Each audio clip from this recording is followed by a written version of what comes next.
ہے مجمع میرے ساتھ؟ میں آپ حضرات کے سامنے آپ کی کتابوں سے آپ کا عقیدہ پیش کرنا چاہ رہا ہوں.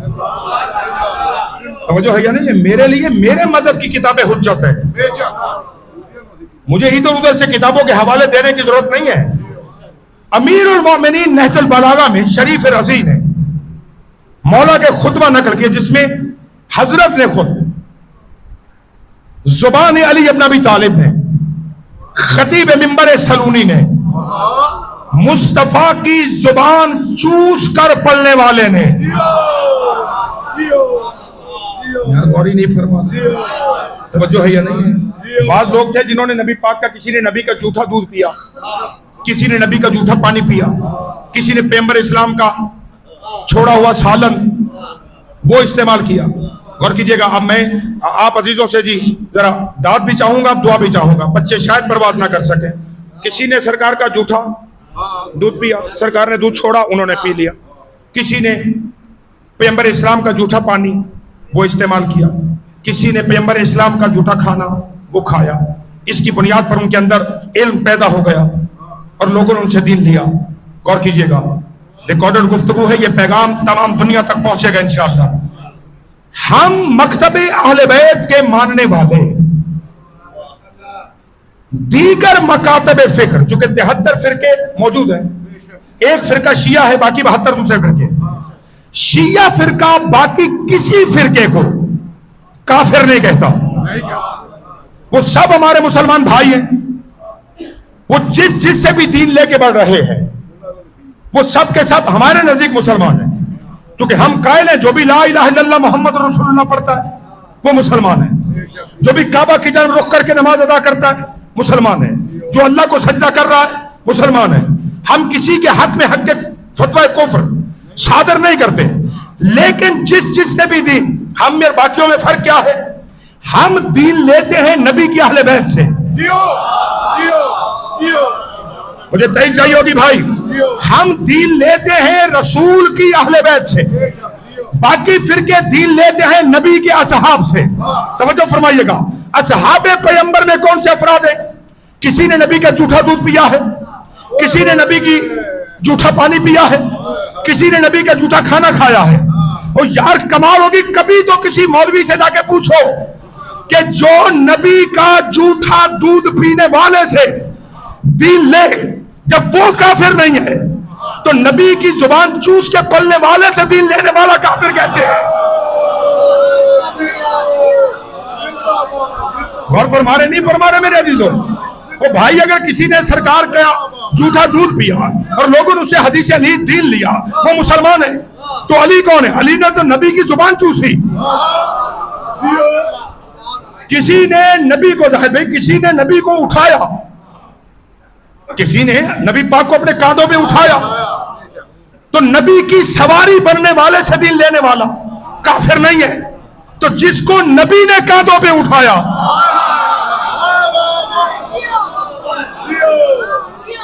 اس سے دین لینے والا. تو جو فرما رہے صاحبہ، تو خطیب منبر سلونی حضرت علی ابن ابی طالب علیہ السلام نے جو بلاغہ میں شریف رضی نے جو مولا کا خطبہ نقل کیا، جس میں حضرت نے آل محمد کا مقام بتایا کہ اہل بیت نبی کس مقام اور عزت اور شرف کے حامل ہیں. سننا چاہ رہے ہیں حضرت؟ حضرت فرماتے ہیں کہ سنو مقام محمد و آل محمد کیا ہے. ہم موضع سر رہی، عیبت و علم ہی، کہوف و کتب ہی، جبال و دین ہی. علی فرماتے سنو آل محمد کا مقام کیا ہے. ہم موضع و سر رہی، ہم آل محمد اللہ کے رازوں کا مقام ہے. مشکل مرحلہ ہے. ہم موضع و سر رہی، بہت معمولی طالب علم ہوں، حضرت کے کلام کی مکمل وضاحت کرنا میرے بات سے باہر ہے، کیونکہ کلام الامام امام الکلام، امام کا کلام کلاموں کا امام ہوتا ہے. اور علی گفتگو فرما رہے ہم موضع و سر رہی، ہم اللہ کے رازوں کا مقام ہے، یعنی خدا نے اپنے رازوں کو رکھنے کی جگہ ہم آل محمد کو قرار دیا ہے۔ یہی وجہ ہے عزیزان گرامی، حضرت علامہ احمد ابن مستنبط نے القطرہ میں روایت 7ویں امام سے نقل کی، حضرت فرماتے ہیں ان اللہ جعل قلوب الائمۃ موعدا لارادتہ، اللہ نے ہم اماموں کے دلوں کو اپنے ارادے کے ظاہر ہونے کا مرکز بنایا۔ جو مجلس میں تشریف فرما ہے، ہاں جو ولایت سننے کے ذرا متمنی تشریف فرما وہ ذرا سر اٹھائیں کہ ولایت کہتے کسے ہیں، مقام آل محمد ہے کیا؟ ان اللہ جعل قلوب الائمۃ موعدا لارادتہ، اللہ نے ہم آل محمد کے دلوں کو اپنے ارادے کے ظاہر ہونے کا مرکز بنایا، یعنی ارادہ ہوتا وہاں ہے مگر مشیت کا ارادہ کیا ہے وہ ہماری رفتار بتائے گی، ہمارا عمل بتائے گا کہ اللہ کا ارادہ کیا ہے۔ ہم موضع سر رہی، ہم خدا کے رازوں کے رازداں ہیں، مجمع چپ کر رہا ہے، ہم اللہ کے رازوں کے رازداں ہیں۔ اسی لیے علی فرماتے تھے ایک منظر پر خود مولا نے اپنے آپ سینے پر ہاتھ رکھا اور کہتے لوگوں سنو تمہیں کیا پتا علی کیا ہے، انا سر الاسرار، میں علی اللہ کے رازوں میں سے ایک راز ہوں، میں علی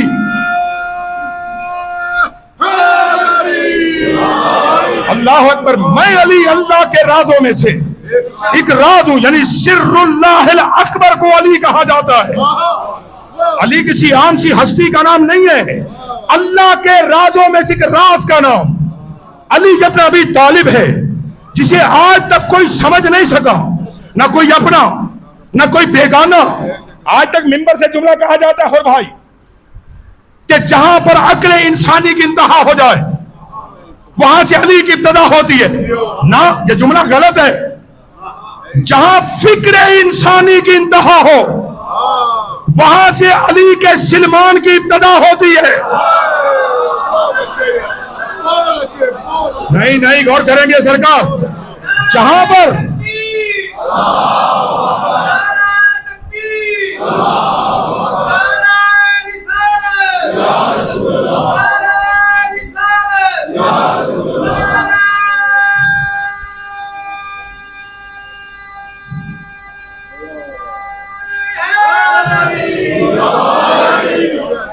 اور فرما رہے ہیں یہ جملہ غلط ہے جو ممبر سے بولا جاتا ہے کہ جہاں عقل انسانی کی انتہا ہو جائے وہاں سے علی کی ابتدا ہوتی، نہ جہاں فکر انسانی تھک جائے وہاں سے علی کے سلمان کی ابتدا ہوتی ہے، اور جہاں پر 10ویں درجے ایمان کے مالک سلمان کی عقل تھک جائے وہاں سے علی کے قدموں کی ابتدا ہوتی ہے۔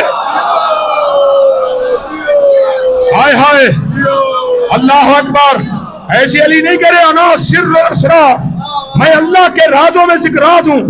توجہ، جو لوگوں کی سمجھ میں نہ آئے اسے سلمان کہتے ہیں، اور جو سلمان کی عقل میں نہیں آئے۔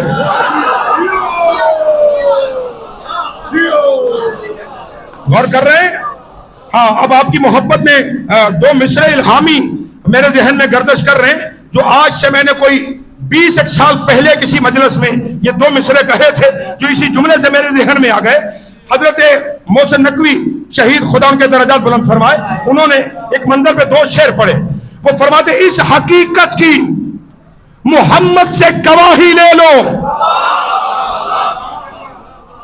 اس حقیقت کی محمد سے گواہی لے لو کہ فکر کی آخری منزل کو علی کہتے ہیں۔